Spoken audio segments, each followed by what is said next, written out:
छठी माई के सजनिया भजनिया गावेली छठी माई के पूजा करे देखो अगरबत्ती जलाई के पूजा करे देखो अगरबत्ती जलाई के सजनिया भजनिया गावेली छठी माई के सजनिया भजनिया गावेली छठी माई के सजनिया भजनिया गावेली छठी माई के सजनिया भजनिया गावेली छठी माई के छठी माई के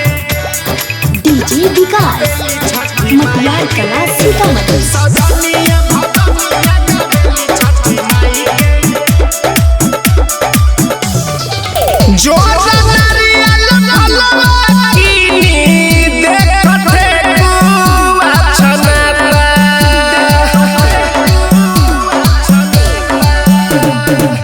जो नारियल फलवा कीनी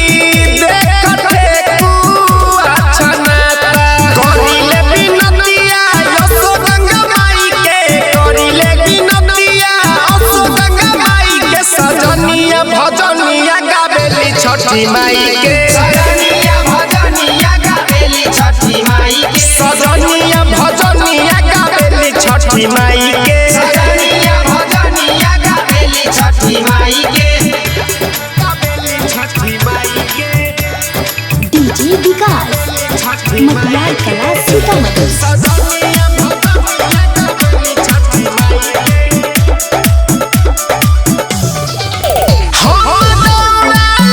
के माथे पर जाइब हो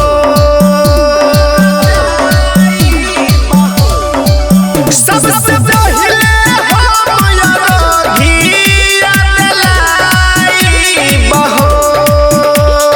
प्रेमी राम कुमार कहे हमारा बोलाई के कृष्णा किंग कहे हमारा बोलाई के सजनिया भजनिया गावेली छठी माई के सजनिया भजनिया गावेली छठी माई के सजनिया भजनिया गावेली छठी माई के सजनिया